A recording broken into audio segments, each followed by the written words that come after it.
We got breaking news. President Biden issues a letter to Democrats saying he's not going anywhere.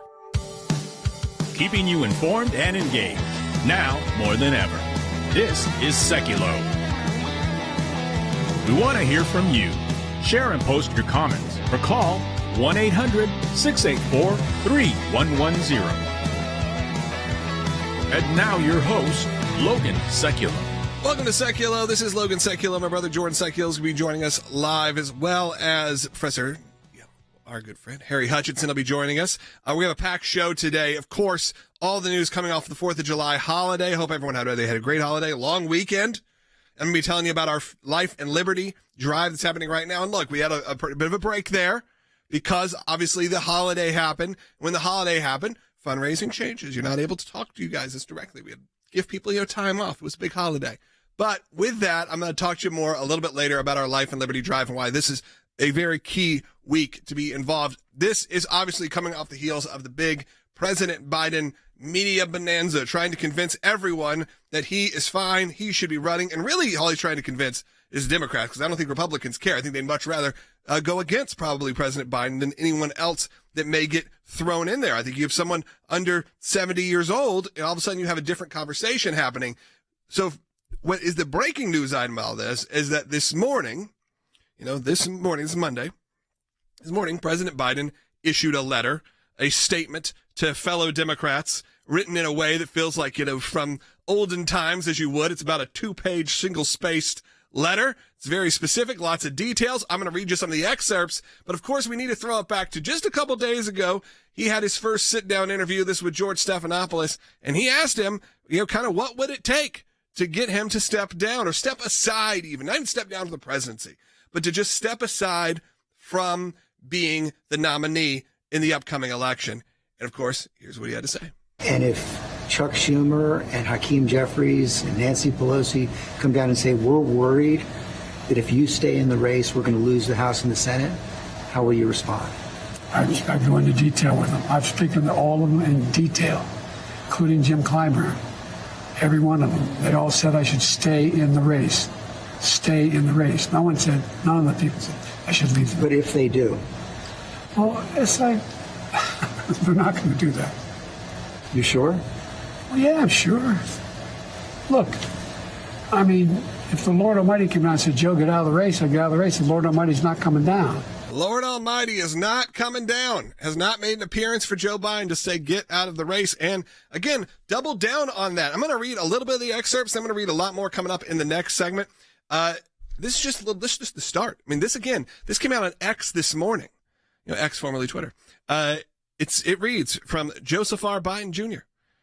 Fellow Democrats, which, by the way, do you know, I'm going to put this little trivia. Do you know what the R stands for? Put it in the chat if you do. If you're watching on YouTube, I'm curious if you know what that R stands for. This is a pretty fun word to say.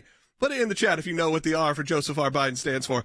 Fellow Democrats, now that you've returned from the July 4th recess, I want you to know that despite all the speculation in the press and elsewhere, I am firmly committed to staying in this race, to running this race to the end, and to beating Donald Trump. I've had extensive conversations with the leadership of the party, elected officials, rank and file members, and most importantly, Democratic voters over the past 10 days or so.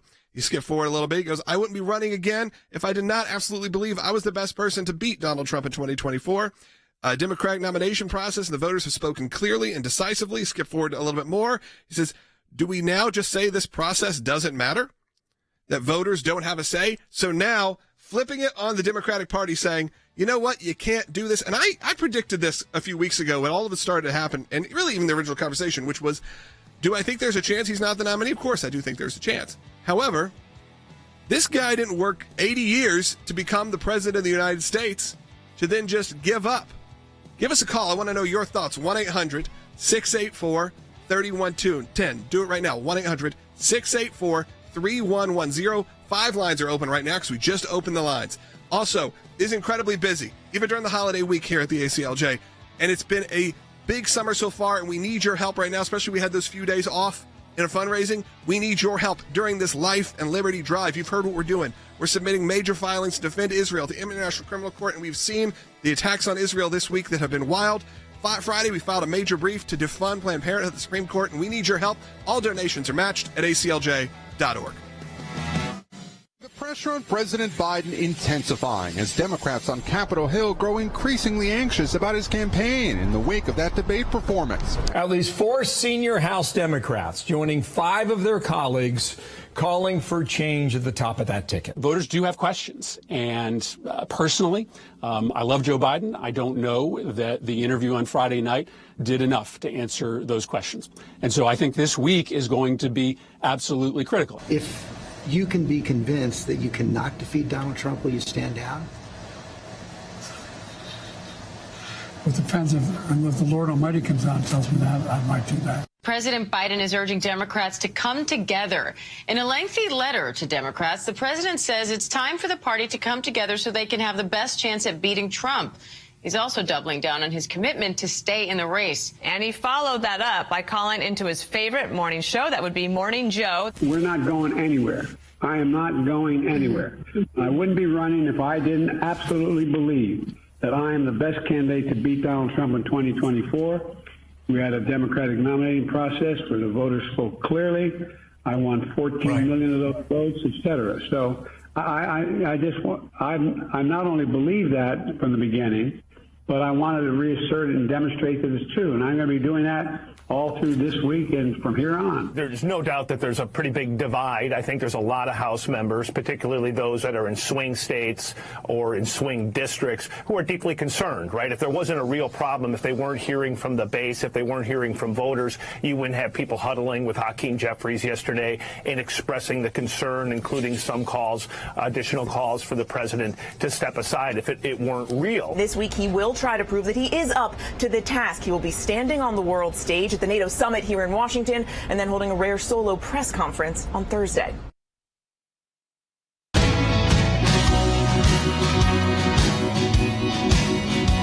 Welcome back to Sekulow. And Harry Hutchinson joining us in studio, as well as my brother Jordan will be joining us in a little bit. I can see him, but he can't hear us, and I can't hear him. So right now we're having some technical difficulties, but I think we will have him on in just a moment. Y'all let me know when it's clear. Give us a call. I'd love to hear your thoughts right now. 1-800-684-3110. Again, I was reading you excerpts from that letter. I think we do have Jordan. Excerpts from that letter. And it's pretty intense. It's about 2 pages, 2 full pages long. Going over the details pretty much of why he should still be considered, Joe Biden should be considered the nominee, and why he's not going anywhere. Again, he hasn't really even moved at all from this stance. So I don't think it's that shocking that he would do this, but he's having to make these statements. And Jordan, if you were joining us now, when you have to make those kind of statements, things are clearly rough and the pressure is mounting. I don't think we have him. Unfortunately, I think we're having still some technical problems. We'll have to keep going. Harry, I'll pitch that to you. Things seem like they're mounting, though. He hasn't backed down. Look, I see a lot of your comments, a lot of you Robinettes in the comments right now. So a lot of people, I asked a trivia question. What did the R stand for? And look, we got some educated people here watching right now, and phone lines are jammed. But your thoughts when you see this kind of letter come out, and when you know there's situations where they're seeing their polling data, they know things are rough, but he's not going anywhere. You don't fight this long to do this. I think that's precisely correct. And I think if you look at Joe Biden, if you look at his history over his 60 to 70-year career in politics, he's a very stubborn individual, and he doesn't look kindly upon contrary advice. Secondly, of course, I think his family is firmly committed to keeping him in this race, in part because if he decides to leave the presidential race, then the pressure will become very, very heavy on him to actually resign from the presidency. Because if he's not competent to run for president, then the question becomes, is he competent to be president? Yeah, for another 7 months. You know, Absolutely. I mean, it's a pretty hard time. Jordan, I think we got you now, potentially. All right, we got Jordan. Go. All right, what are your thoughts when you see this letter? I see this letter as desperation. As, listen, I've got the delegates under DNC rules, which you can get into. Those delegates are bound unless there was some kind of revolt. And when we look at a revolt, could all those delegates actually be dispelled from the Democrat National Convention if they were to vote for someone else other than Joe Biden because they are bound delegates. Now, the DNC works differently, Logan, than the RNC, so we're digging into those rules. But I think that's what he's building up to is by the time I get to my convention in August, you need to trust me. Stop hurting the campaign, or Donald Trump is going to win the election. So what does it tell me, Logan? One, their internal polls show them sinking in the key demographics. I would think that is women, probably 35 and over, especially with kids. You've got black Americans, especially black American males and Hispanic voters. So if you see more of the same from President Biden, you're going to get more of these letters. But I think Logan thinks, well, I'm going into the convention and I've got those bound delegates. And let me tell you what's happening. Very smart Democrat attorneys are looking for every loophole possible to unbound those delegates. I have no doubt that is happening as we speak. Yeah, it is one of those very interesting times in American politics. I don't think we've lived through this necessarily, where you've had such a revolt. You even had some of the major fundraisers this weekend. We saw people like Abigail Disney and a few of these others who are major Democrat fundraisers, people that would give millions and millions of dollars, who are now saying, I'm not giving until you've replaced Joe Biden, and making statements like he will lose. And I think that is an interesting thing too, because I still think you're going to have a large percentage of the country that is going to vote for President Biden and President Trump. We know where 48% of this probably lands. I don't think that changes, but it does change it a bit more when you have a weak candidate coming through. Right, because on election day, sometimes the lines get long. I mean, my last primary that I voted in, it was an hour and a half line, and there were 3 other precincts within a mile of me, but I had to go to that one. That was just for a primary. So for a general election, if you're not really excited about your candidate, you had work that day, and your kid's sick, are you going to figure out how to spend that hour-plus time, or are you going to wake up at 5 a.m. to be the first one that votes? I mean, that's what people need to feel if a candidate is going to get elected. And I think the MAGA voters will be those first voters in line. And if they had to work a hard day, they're going to make sure that they get inside to vote before they close the doors. So he's got a strong base right now, President Trump. And he's building on this new base, which believes that Biden is just not competent and should not have his hands near the nuclear code or directing our military, especially when he forgot that when he withdrew from Afghanistan, no Americans died. 13 of our bravest, strongest young Americans died in that botched withdrawal. So when you see that again, and a letter like this, Logan, it just smacks of desperation. I think that the money problem is probably gigantic in the Biden team. I've been on campaigns like this. When you hit it doesn't mean you can't come back. It's happened before. But when you hit a big slope like this, Logan, what you have to really watch out for is the entire team either going on a volunteer basis or being let go because they can't afford to live on a volunteer basis. So I would love to know how bad Joe Biden's fundraising is right now. But I have to tell you, I bet it's horrendous because the Hollywood crowd has left him. Yeah, they're starting to turn on him. And before I want to hear Harry's thoughts on this as well, I want you to hear even from people from maybe the left that have some experience with this. This is from David Axelrod just this past weekend on CNN, asking about how President Biden can even recover. Let's take a listen. His psyche is that he can beat anybody and any long odds. What he can't beat is Father Time, and that's really the concern here. It's not about his record. Every time he's asked about whether he can do the job until he's closer to 90 than 80, he says, well, look at what I did the last 4 years. That's just not the way it works. Harry, I'll get your thoughts on that. Well, I think David Axelrod is absolutely correct. And I would also point out that the publicly available evidence suggests that Biden is facing an accelerating decline in mental acuity, which he can no longer hide.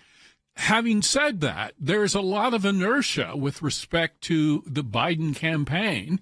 And some of this inertia, I think, comes from the fact that Kamala Harris, who might be the logical replacement, is equally unpopular, right, or if not equally, perhaps she's in worse shape. And so Alan Lichtman, who's a historian who has accurately predicted presidential elections 9 out of the last 10 times, he has suggested that the Democrats are best off sticking with Biden, however poor a candidate he may be. And he may indeed be right. And so I think the Democrats they face a conundrum, a dilemma.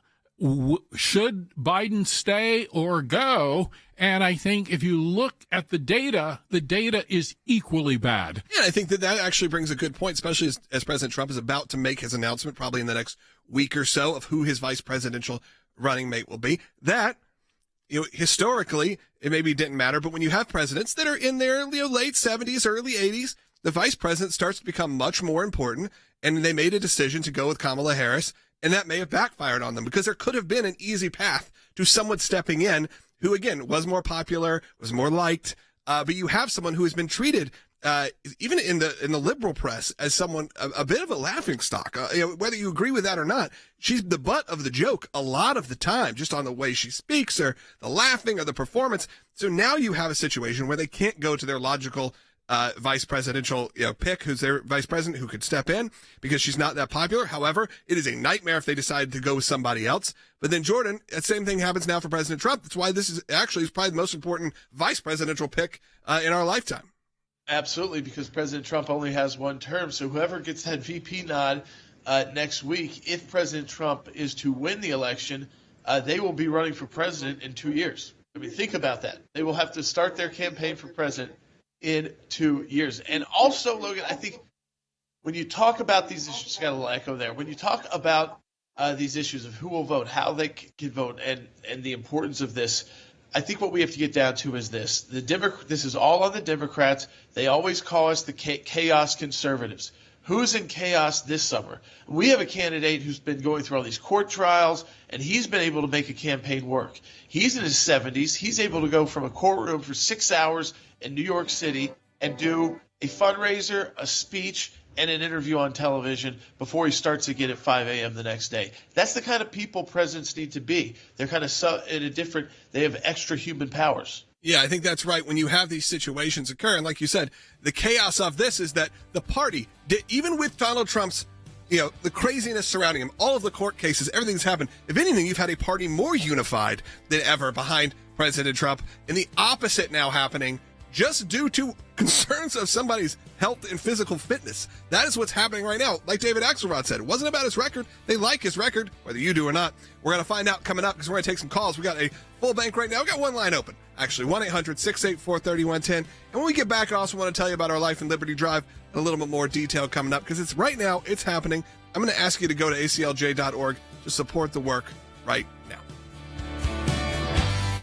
President Trump will be sentenced on July 11th, right before the Republican convention, and all the focus will be there. Well, that sentencing date has been vacated by Judge Juan Merchan, and the new date is September 18th. But, Will, what is key here is that new date has a big if. It says we're going to adjourn to September 18th, 2024 at 10 a.m. for the imposition of sentence. And here is the key, folks. If such is still necessary or other proceedings. That's right. So what you're seeing here is something that on the face of the immunity decision, because this was a state case, this wasn't while he was candidate Trump. And when the lawyers, this was almost a surprise move, to me at least, within hours of the Supreme Court decision, had filed something in New York. And on the face of it, you're like, well, I mean, is that a last-ditch effort? Does it make sense? But because of the evidence in the case, which obviously the lawyers for President Trump were much more familiar with because they had been living that for months of their lives, it was almost a gift to them that he introduced this. He went so broad. It was the problem we said with that case from the beginning is how broad Alvin Bragg went, trying to make what would normally be a misdemeanor accounting issue into these felonies, that by going broad, he may have introduced evidence that could completely tank his entire case. And they filed a motion to vacate the jury's verdict. And that's what the judge, Juan Merchan, will be taking into account as well. Both sides have to file briefs, and he'll be deciding on that in early September before that sentencing date. So he even gives that caveat, if it's such is still necessary, this one could be going away as well.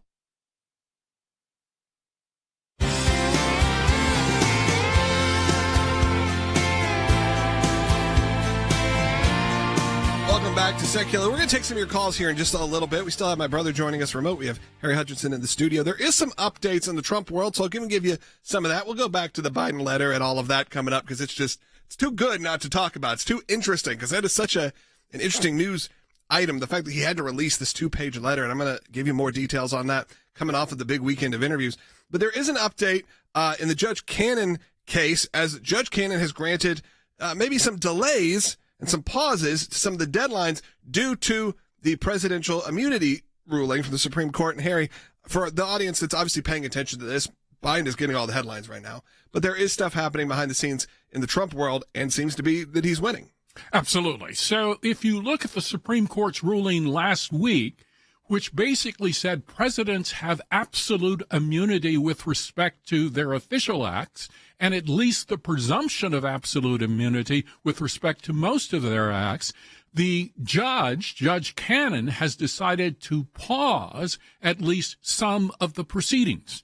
And so let's not worry so much about the specifics of the pause, but let's focus on the major point. The major point is that this delays the trial for the foreseeable future. That's number one. And then number two, many of the actions which Jack Smith has charged Trump with will likely disappear under the weight of the Supreme Court's immunity decision last week. So I think at the end of the day, this has been a good week for Trump's legal team.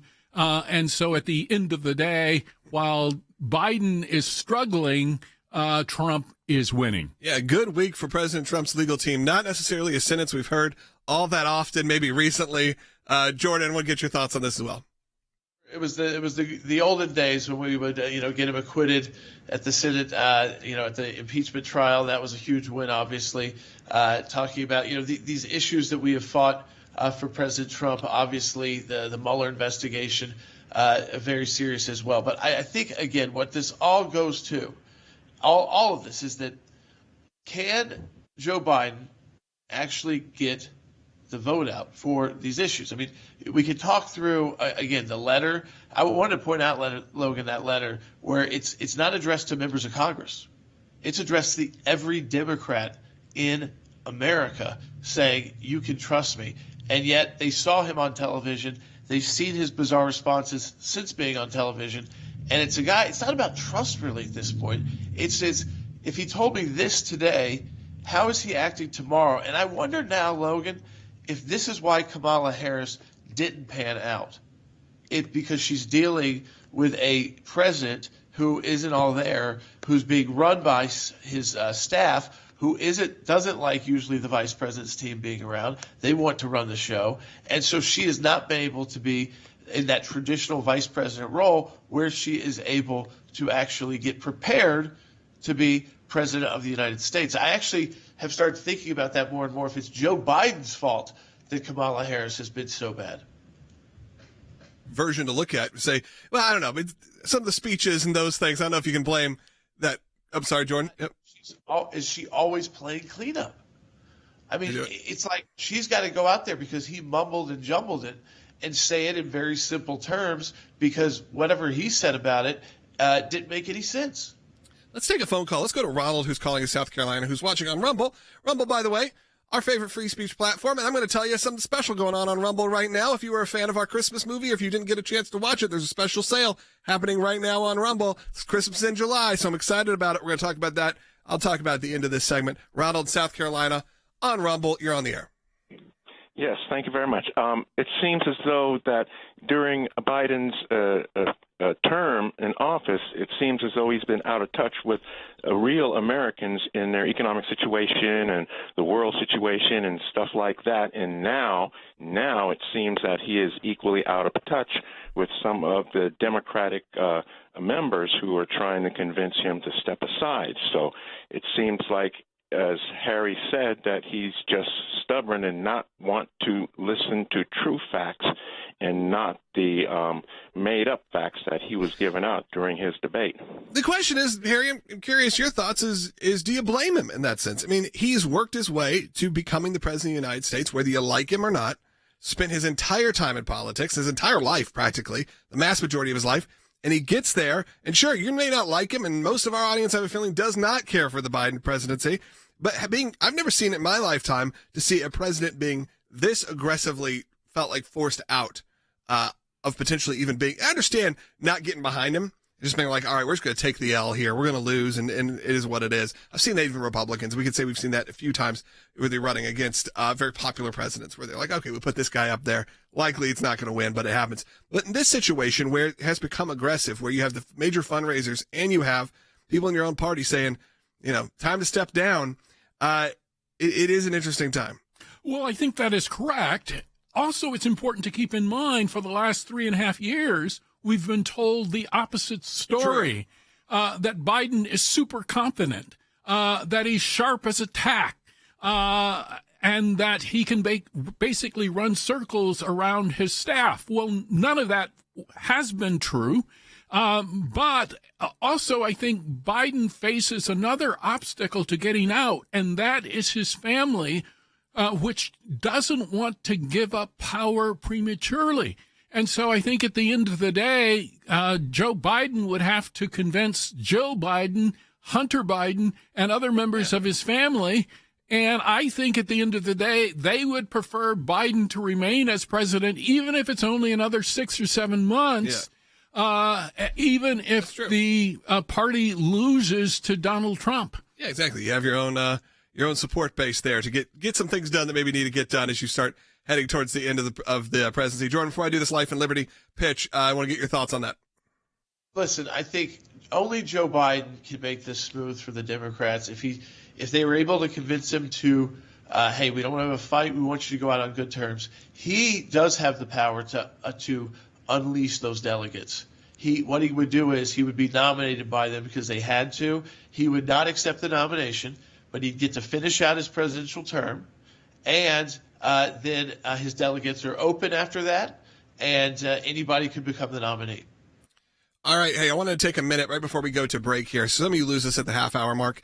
Most of you don't. A lot of you are watching online. If you watch us online, you're good to go. Some of your local stations. But I did want to take at least a minute here to tell you about our Life and Liberty Drive. We've been incredibly busy last few months. We've been incredibly busy July, even working through the holiday. I was getting texts from our senior attorneys, from people working on everything that's going on, whether that's happening in America, whether that's happening internationally. We saw, obviously, the elections going on in the UK. We saw it in France. We've seen sort of the pro-Palestinian front, the pro-Hamas front kind of take over the streets throughout the UK and of course, in Paris and in France. We saw that just last night, and it's just been a brutal time if you're a supporter of Israel to really know how to even react to what's going on in the world. But the ACLJ is there, and we're going to have on Jeff Balbon from our ACLJ Jerusalem coming up here sometime this week, because I think it's important to let you guys know all of the work that we're doing actively there. And we are involved, whether it's the International Criminal Court or whether that's actually in the streets there. We are there. And you could be a part of that as well. Keep us in the fight right now during this Life and Liberty Drive. Your donations are doubled. That means there is another donor ready to match your donation at any level. You can do it right now at aclj.org. You can scan the QR code. Again, all you got to do is make a donation. It becomes part of our Life and Liberty Drive. And if you're able to, become an ACLJ champion. That is someone saying that I am committed to making my donation a monthly gift. That's all. At any level, by the way. That's at any level. You make that decision. I think minimum maybe $5. You can do that right now. Become an ACLJ champion right now at aclj.org. Second half hour coming up in just a minute. Last summer, we launched our first ever ACLJ Life and Liberty Drive. We never could have imagined how much you, our ACLJ members and ACLJ champions, would exceed our expectations, and we can't thank you enough. We'd love to tell you that 1 year later, threats to life and liberty are no more. Sadly, the radical left is relentlessly doing everything it can to destroy the very foundations of this great nation: life, religious liberty, and the Constitution. The good news is your ACLJ team has not slowed down. We continue to fight in courtrooms across the country, including the Supreme Court, to defend your freedoms and to save innocent babies.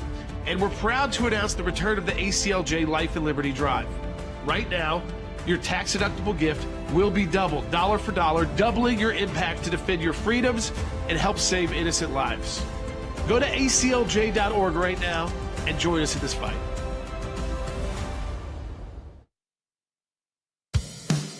Keeping you informed and engaged, now more than ever. This is Sekulow. And now your host, Logan Sekulow. Welcome back to Sekulow. Harry Hutchinson joining me in studio. Jordan Sekulow is remote right now. We got a second half hour packed right now. We are discussing the letter that came out this morning and, of course, the media onslaught that's happened over the weekend trying to get President Biden to step down. And he has said, no, that is not happening. I want to go ahead and just jump first to a call really quick because I want this hopefully to encourage you to call in as well. Wayne in Texas on line 3 who's watching on YouTube. If you're one of our YouTube subscribers or if you're just one, if you're brand new, a lot of people are brand new. We can kind of see in the data about half the people that watch every day are new. I'm going to ask you to hit that subscribe button, hit the like button, hit the little alert button. I know you hear it on probably your kids' YouTube, favorites. It really does help, and it helps get the word out about this kind of show and this kind of messaging. So I encourage you to do that right now. We are over 417,000 strong right now on YouTube, which is wild. Wayne in Texas, you're on the air. Well, I think the reality of Kamala becoming the presidential nominee or running for president is going to sink in on him. I think the reality of having a floor fight and having too many open wounds too close to the election to get healed up going to come in on them. I think they're going to have to flip the script and come back to saying, this is our guy. It's not just a man. It's the team around him, and we need all to get around him, and this is our fella. And especially, since he's not bowing out, I think that's the way they're going to have to go. Yeah, Jordan, I want to get your thoughts because on the letter he wrote, it does kind of even say that, which is the presidency. He doesn't say the words the presidency is not just one man, but it kind of infers that, which is I've put together an all-star team. We're getting stuff done. We're going to get Roe back. That's one of the big things. We're going to get abortion back. We're going to get sort of the top-tier liberal items are all brought up in here. And maybe Wayne may be right in the fact that there will be a turning point at some moment. There will be a moment where they're going to have to just go back to embracing President Biden, or else they've thrown it away. To go back, though, to kind of an older statement, that means he's admitting that he is an emperor with no clothes. He has no power. He has delegated all major decisions to people that weren't even always confirmed by the U.S. Senate. So we have people making decisions that can affect our national security, our economy, the border, and I'm not just talking about cabinet secretaries, but they're number 2s and 3s who were political appointees that were not necessary to go through the vetting process of the U.S. Senate and go through that confirmation process. Logan, if that's his best answer, is that I've got a lot of other people doing the work so I can take my naps, then again, I think he's shot himself in the foot, if you will, because that is the perfect example of the emperor with no clothes, is that the team at the White House is running what we're doing around the world, which is why we see constantly conflicting statements. We will see President Biden stand with Israel. Then we will see his team put out a very anti-Israel policy. Is it because they think, well, he doesn't care about the policy, he's letting us run the show? Because have you seen much turnover from his cabinet? Think about that. No turnover from the cabinet, really. Why is that? Because there's no better scenario to be in if you're a cabinet member right now running an agency, if you have a president who isn't trying to step in and tell you what to do, basically. Yeah, exactly. Being left alone to do your job. Hey, phone lines are open at 1-800-684-3110. We're also going to talk about in the next segment coming up. I'm going to take more calls. I'm going to try to take as many calls as I can because we have very few lines open, and we'll get to as many as we can in the next segment after that. But also, you've now had to have the White House back down from their statement saying, we've been providing interview questions for President Biden to some of these. Now, of course, in media, that's that's fairly normal to have suggested questions to ask. However, now they've had to back off and say, no, we're going to stop doing that. Try to, again, calm people down because essentially they were caught doing this. Now, again, is this different from any media practice? Maybe not. But in this situation where you have a president who's having to prove himself, we're going to discuss that coming up. Phone line is open. One's open right now, 1-800-684-3110. And again, the Life and Liberty Drive is happening right now. Be a part of it. And as I said, our Christmas movie. I know you're going to say, Logan, it's middle of July. our Christmas movie, Jingle Smells, our Christmas comedy, is really available right now for a special moment. Rumble has offered it at a 50% off discount for Christmas in July. You can get it at jinglesmells.movie, or if you're watching on Rumble, you can just click on over and do that right now. Again, it's available. I just want to say, support the work of the ACLJ, but pick up Jingle Smells while you're at it for only $9.99. This morning, President Biden, defiant as ever, adamant he can survive this crisis.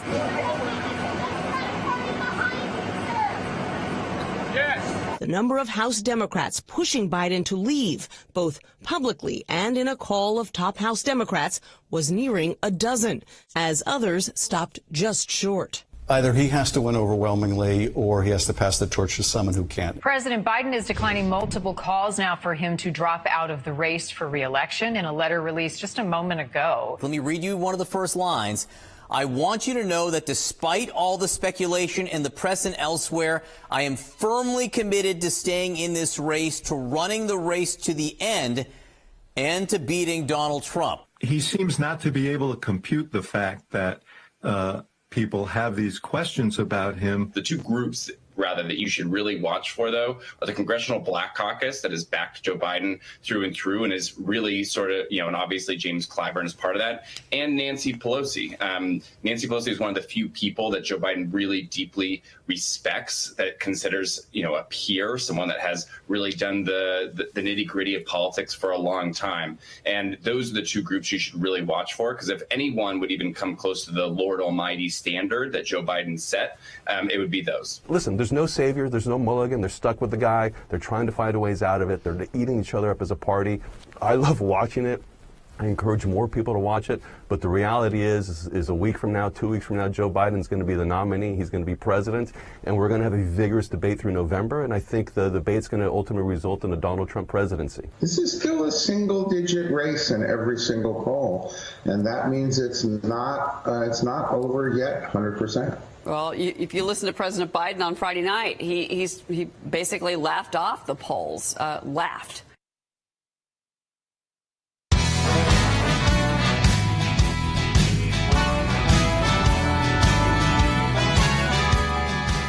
Welcome back to Sekulow. We're going to take some of your calls coming up. There's obviously some news also involving the Biden administration, where you have in the Biden campaign, we even have House Republicans now requesting an interview with the White House physician.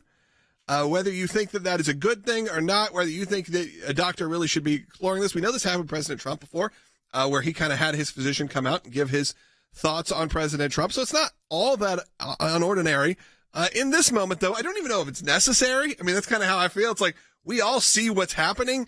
But you had James Comer, House Oversight Chair James Comer from Kentucky, put out a letter saying Americans question President Biden's ability to lead the country. We're investigating circumstances surrounding the assessment in February of this year that the president is healthy, active, robust, 81-year-old man, remains fit to successfully execute the duties of presidency. So they're submitting this. Jordan, is this more than just a show? Yes, because you're forgetting the most key part. This physician is in a financial relationship with the Biden family in one of their companies.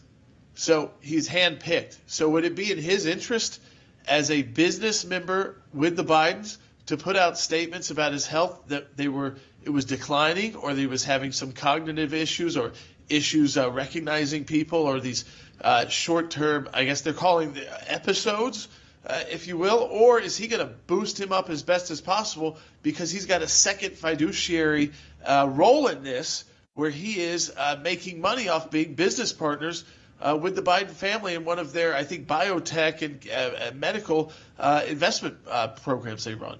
Yeah, there's a lot of calls coming in on this as well. Let's take one real quick. Let's go to Chris in Georgia, who is listening on the radio. Chris, you're on the air. Hey, thanks for having me on. Appreciate you guys and the mission you're doing on the radio, so thank you for that, and God bless you. Regarding Biden's own party turning against them, I don't think as a Republican or as a Christian nationalist, we should not be surprised. I think the better question is why now? Your question is why are we surprised now that he's being pushed out? I mean, I think we are at the point where, Jordan, as you said before, and Harry, I'll get your thoughts, is they can't ignore. They were able to, for a moment, say those are cheap fake videos and all of that. Don't worry, don't pay attention to those videos. That's just Republican propaganda.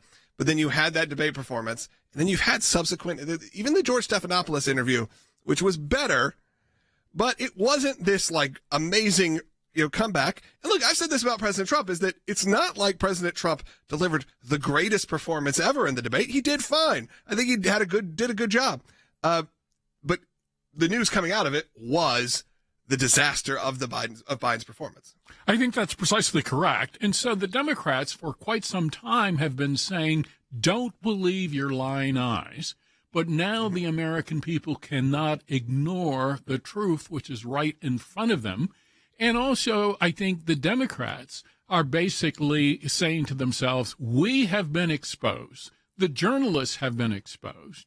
And part of the problem that I think Biden faces and Kamala Harris faces is that they haven't dealt with tough questioning for 3.5 years. So they've kind of gotten away with basically pulling the wool over the American people's eyes. This is no longer the case, and I think they are beginning to slowly face reality. But nonetheless, the Biden administration wants to ignore the reality, and they want to stay in the race for a variety of self-interested reasons. I think that's probably right. Let's go to Phil, who's calling now in New York on line 3. A little bit political strategy. Now, let's get Jordan's feedback from this one, because I think this is a lot of conservatives that are listening probably feel a very similar way to Phil. Go ahead. Yeah, I'm a big Trump supporter, but I want Biden to stay in the race. I don't get why so many Republicans want him to get out, because whoever replaces him will be a stronger candidate than he is. Yeah, I think there is that thought, Phil, of if there's anyone who's maybe just slightly younger, slightly better at a debate, that could, bring some fresh air to the room that may be needed on both sides. And then all of a sudden you have a very different situation, and you have a Trump campaign having to really pivot everything. Jordan? Yes. I mean, if I was the Trump campaign right now, I would have to be preparing for, obviously Joe Biden, number one, especially with what he's saying. So you still stay on that for now, but start making a list. So up top would be Michelle Obama as probably the most dangerous to conservatives and President Trump's ability to get reelected. But then you go down the list too with Gavin Newsom and Gretchen Whitmer, and I mean the list goes on of potential nominees. Of course, Vice President Harris should absolutely be added to that list. The issue though is this whole idea of like waking up. Did they, figure out just now? I think, Logan, it is what you said, this idea of just absolute denial. The media finally got to a point after that debate. And then I think it even got worse when they saw him at the rally the next day. So at the debate, he was pale and said he had a cold and he had not slept well for a week.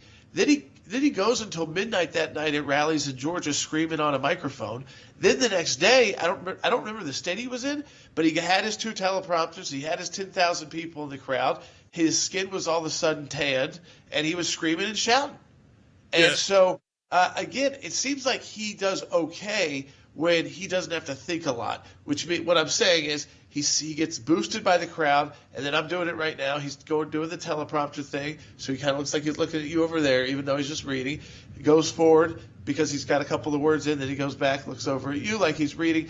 But when he gets out of that scenario, whether he's sitting down in the Oval Office like this with a world leader, or he is, again, caught off the, sitting down with Scott Pelley, sitting down with Stephanopoulos, or especially Donald Trump, it's sad to watch for the country that we care so much about, that there is still a 50-50 chance that if he's the nominee, as of right now, he could be our president again for 4 years. Absolutely. I think the idea that this is some sort of shoe-in victory for Donald Trump is not the case. It's not the case for, by the way, anyone, I think, at this point in American politics. You don't see it happening very much. But you bring up the George Stephanopoulos interview. I watched it over the weekend. There was even a moment where he's like, no one's drawing bigger crowds than me. And George even steps in and it's like, I don't think I'd be playing the crowd game with President Trump when it comes to drawing an audience. Harry, well, I think you're precisely correct. Part of the problem that Biden has is both his short-term and long-term memory are deficient. And so he doesn't remember the data points or the empirical data that is available to him. Keep in mind that in the Stephanopoulos interview, he failed to directly answer a slam dunk question. Did you review your own debate performance? Oh, yeah. I don't think so. Yeah, Well, no, I don't think so. That's pretty weird that you couldn't remember that particular point. Yeah, did you go back and watch it? Yeah. Did someone sit you down and say you need to watch this? And of course, yeah, he couldn't really answer that in full. And Jordan, it is a pretty strategic time as we head to the next segment. I do want to encourage you all. Give me a call. We cleared through some lines, so now we have some open lines. 1-800-684-3110. When you see this sort of letter coming out, again, if you're just joining us, there was a letter that came out from President Biden this morning, and it is a letter, by the way. It was on X, but it is an aggressive 2-page soliloquy saying, I need to still be your candidate. I will be your candidate, and here is why. Again, in this, in a world of short form, you'd say posts on X or tweets, if you will, or even Instagram posts, all of those things. You can even go back to a massively edited Instagram video where he said, if you want to debate, I'm going to have a debate. And of course, it was cut. I think there was 10 edits in that. Then to get a 2-pager, Jordan, clearly written and approved by the campaign and his whole team, it is something that is not normal. This does not feel normal. Let me tell you what they're doing, too, to their internal Democrat base, Logan. They are telling that internal Democrat base that if you put your name, if you're some ringleader of this movement to have me step down, remember, there's a very good chance I'm still going to be the President of the United States in the next 4 years, and nothing in the Constitution mandates that I give you any special treatment. So if you're looking for some bigger role, even inside my administration, better not sign that letter. If you're looking to move up to get my attention, if you've got to, your constituents need assistance. And I'm not talking about emergencies, but I'm saying, hey, they'd like to build a new this or a new that. I bet he goes somewhere else. I mean, it's almost like he's telling them, you're giving me an enemies list, an internal enemies list. So watch out, be careful. And he's not only talking to his team, but to the media as well, who he's seen as a very friendly place, saying, listen, I've given you access, but, that could all change if you're going to jump on this train to try and kill my next 4 years as president. Yeah, I want to encourage you right now to give us a call. We do have a line open, 1-800-684-3110, as we head into the final segment of the broadcast for the day. This is the most important time. We hear from you. That's, to me, the most important voice on the air. You get to hear from me. You get to hear from Jordan. You get to hear from Harry today. A really packed show. But now we get to hear from you. What are your thoughts on all of these issues? And, of course, the work of the ACLJ continues in a very strong way. But again, we had a few days off, so that throws off your fundraising goals because we actually had 4th of July end up falling on a Thursday, and we had everyone got delayed, and now no one's at work. Now you need to step up, help us this week, kind of push ahead. Do it right now. Become an ACLJ supporter. Become an ACLJ champion. Do it right now. Scan the QR code on your screen. All donations are matched. We're back with your voice coming up. We've seen this before, that when the left gets opinions out of the Supreme Court that they don't like, their first thing to do is to attack the institution and say, we need to pack the court so that we can only get opinions that go our way, which is seems to be the most effective way to preserve democracy, which is what they're so concerned about. But if you look at what come out today, and knowing that we are now in the heat of the campaign season, heading up to the convention for the Republicans here at the end of the month, and then a little bit later for the Democrats, do you think now maybe they're shifting a little bit more away from their angst against Israel and maybe turn it back at the Supreme Court on the left? More than two genders, an open border, more wars. You could just go through the list of things where they're going after their political opponents. They're trying to jail their political opponents. Today, Steve Bannon goes to jail. I mean, literally, this radical party, today's Democratic Party, needs to be defeated. They can't be, compromised with. You can't come to some sort of a middle ground with people that are this radical. And I think that the Democratic Party needs to have an inward conversation about what they stand for. They've lost the middle. They've lost common sense. And they must be defeated to show them that they've got to come back to the middle. I mean, for people who are watching this election, we can't have a Democratic Party that literally is trying to say that there are more than two genders, and yet they're mocking people for, some sort of science denial. They've become our worst nightmares when it comes to denying common sense, denying the facts. And so what they need to be shown is that the American people reject them resoundingly in November.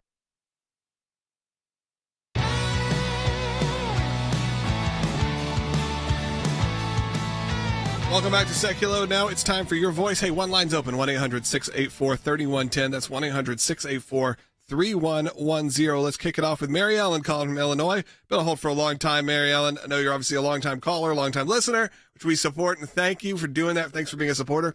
But thanks for holding. You're on the air. I guess that's the price of a champion. How's that? Thank you so much for doing that. We really appreciate that. Obviously, all the ACLJ champions, but specifically you for being there for so many years. So we appreciate it. Oh, okay. Well, love it. I appreciate your work. Okay, and pray for y'all, too. Okay, first of all, I agree with everything that y'all said today, and I believe that he believes he also can win. He ran once, and he won from the basement.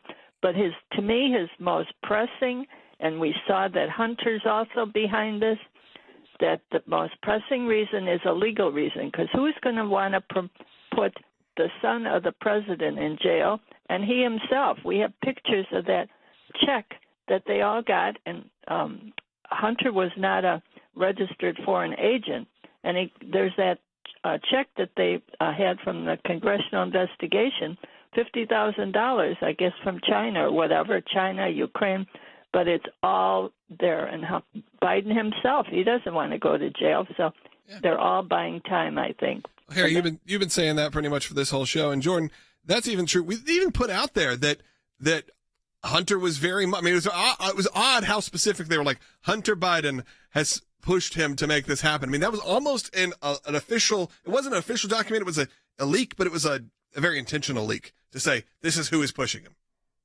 I think so. Again, this is all to cover up and to assist President Biden. I think Hunter they've done a decent job of taking him out of the mix for the most part, because Joe Biden is now center stage. And I said it, Logan, I said, the way this continues to kill Joe Biden, you can go back and listen the last week and a half, is that if after the July 4th holiday, we were all still talking about this. And then, of course, Joe Biden felt so strongly that he had to send a letter written to all Democrats and send it far and wide through social media, which means every stinking world leader around the world, when I say stinking, I mean the bad guys, saw how weak the president of the United States is today. He cares more about getting reelected than he does running the country right now. We have a question coming in. Let's go ahead and take it. This is actually more of a technical question, but I think those are good to have.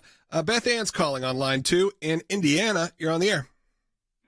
Hi. Thank you for all you do. I'll get right to the point.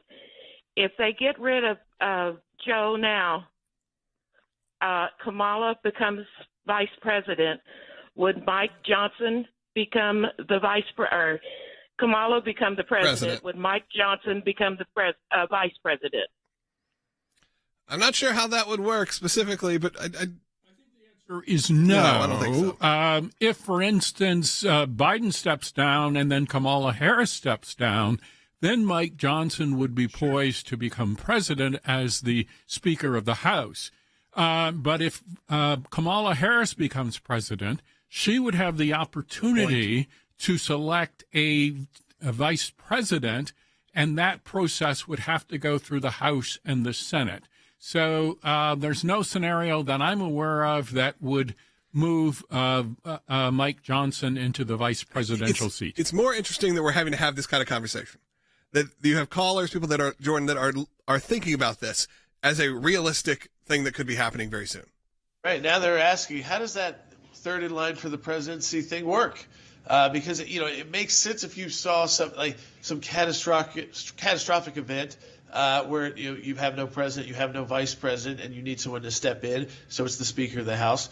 But what happens with these kind of goofier situations politically where you've got, one who is It's hard to trust that he can even run the country. A second very unpopular vice president. The DNC, I think if they could, would love to push her out. I don't think they can. And then, since they can't, if she were to win, could Mike Johnson be? And of course, that is a job you're reserved, as Harry said, to become president of the United States, not vice president. We got 4 calls. We got about 4 minutes. I'm going to do my best, but if I don't get you, I apologize. Paul is calling in. Paul, go ahead. Line 6. Hey, calling from Oregon. I'm actually a Democrat who stumbled on your radio show by accident, shifting the dial. And I got to say, I appreciate you guys for being. I could listen to you, so it's pretty it's pretty balanced. Thank you. Yeah, I support our president. I really like him. I think he's an 81-year-old man. He's old. The Stephanopoulos interview was pretty clear, and I think it reflected the fact that he's just an older guy. But I don't doubt that he's all there mentally. I think he's diminished from what he was 4 years ago, but I do support him. And I think that as far as Democrats are concerned, I think there's a big... Hey, Paul, I don't mean to cut you off. We're just running out of time. Yeah, I got to ask you a question, Paul. You just admitted he's mentally diminished. Do you want a president of the United States that you know in your heart is mentally diminished? Isn't that enough to say he should be president of the United States? I mean, I'm not trying to attack. I'm just using your words. If you, as a Biden supporter, believe he is mentally diminished, should he be making decisions about war? Should he make decisions about war and peace, or treaties with Iran, or how many troops to send potentially, to defend Ukraine if that situation got worse, or run the border? I mean, it wasn't my words that said it, Ron. It's you, a Democrat, who said, he is in a tough spot. He is not the same person. He is deteriorating while in office. So are we going to watch him? I guess I'll ask Ron this. Do you see him as almost like, again, a weekend at Bernie's president, or he's getting there quickly? No, I think he's physically diminished. I don't think he's mentally diminished. I think he's mentally the same as he was, just maybe a little less fluid, able to talk as fluidly as he was. But what happens, Paul, at 3 a.m.? The world doesn't stop. If he's so tired, is he going to make the right decision? I don't doubt because we are out of time, and there are so many calls right now. And Paul, I really appreciate you calling. I appreciate you listening to the show, but unfortunately, I'm just gonna have to move on, just purely based on time. I think we are out of time for calls. I hate that. Let's go to Terry, actually, in New York. Terry, been on hold for a while. Lori, I'm sorry, we're just not gonna be able to get to you today. Call back tomorrow. Terry, go ahead. All right. So my point is this: a vote for Joe Biden is a vote for Kamala Harris. Joe is not going to make 4 more years, and she will be then the president. Who do you want putting people on the Supreme Court?